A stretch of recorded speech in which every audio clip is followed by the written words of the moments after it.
I think just showing that humanity at times, when it's available, goes a long way when interacting with the public.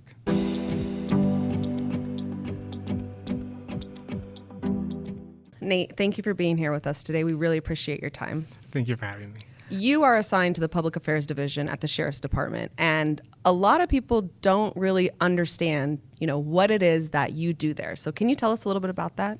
I work with the labor unions throughout the county.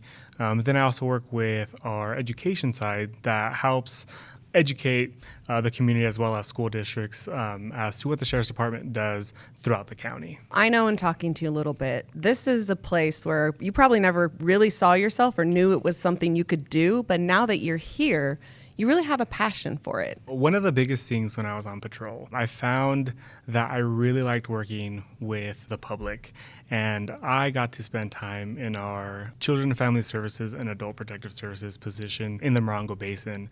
And it was nice to be able to take the time to meet with that community. It's a vulnerable community at that. So being able to really put that human side to the badge when it comes to interacting with the public on behalf of the Sheriff's Department is something that I am excited to do, but I also feel like the weight of the position, if that makes sense. Well, of course.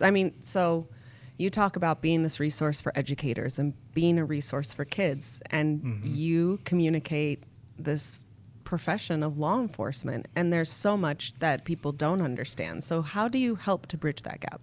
You have to be yourself. You have to be sometimes your most vulnerable self at times. We are a part of the community, and we all have a story. And that story sometimes comes with a lot of struggle, but it also comes with a lot of triumph. And I think just showing that humanity at times, when it's available, goes a long way when interacting with the public. You said two things, right? You talked about being vulnerable and you talked about being genuine. And those are not really words, at least in the public narrative or in this overwhelming narrative, that we hear too much. So tell me how you feel when somebody sees that you're being both of those things with them. When it comes to not only interacting with victims of crime, but also working with suspects or people who are having a bad day.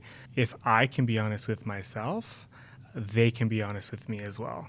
And taking that time to give them that that humanity, regardless of what they've just done or what they've just lived, it goes a long way.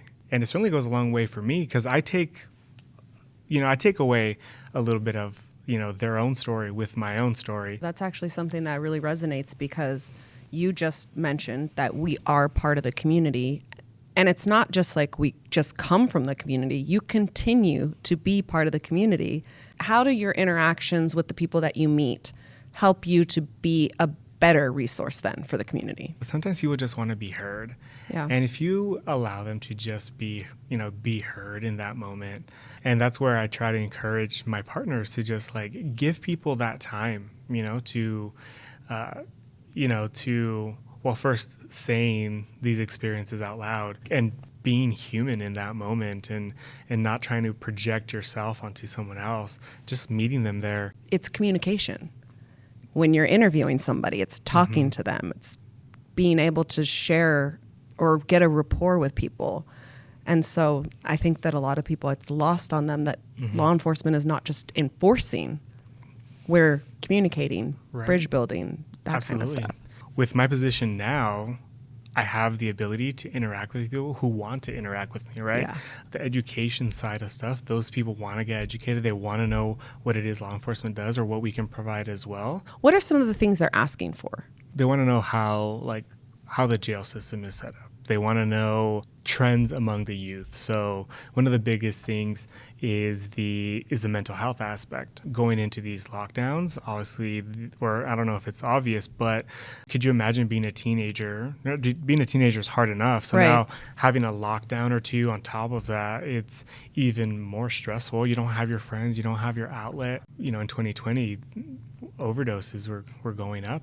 And that's a tough conversation to have. And, my heart broke when that we went into lockdowns, because our biggest reporters of child abuse are our educators. Right. The right? mandated reporters. They're the mandated reporters. And, you know, in that time, I mean, I was a CPS deputy. So I kind of go back to this topic just because it's something that I'm passionate about. You talk about youth and how vulnerable they are and how at risk they can be. And then you talk about being able to notice things and then the resources that are available to them. You know, I don't want to put you in a place that's uncomfortable, but I know for you, law enforcement ended up being one of those resources or outlets that you were able to use, even as a kid growing up in this community. I grew up in a house where my dad was in and out of prison.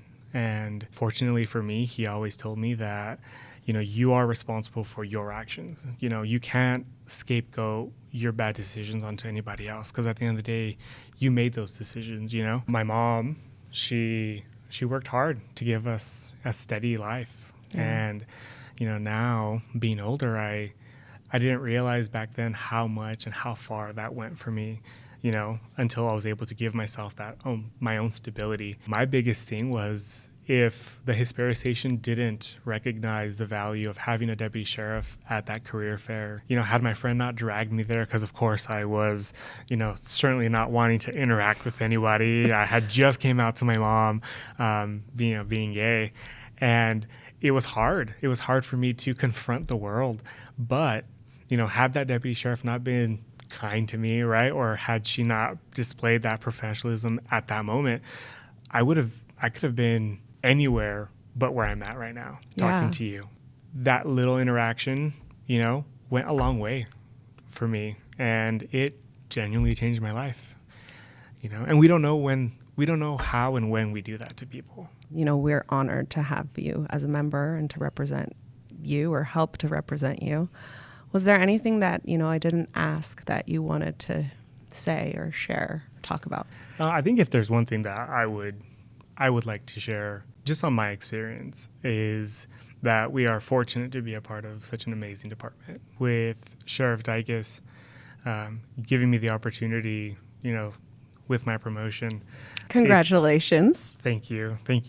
You know, he told me one thing that was amazing, and he goes, I just want you to be yourself. Like you've just wanted to be yourself. He goes, and, you know, 3 years ago you told me that all you wanted to be was yourself, and that this department has allowed you to do that.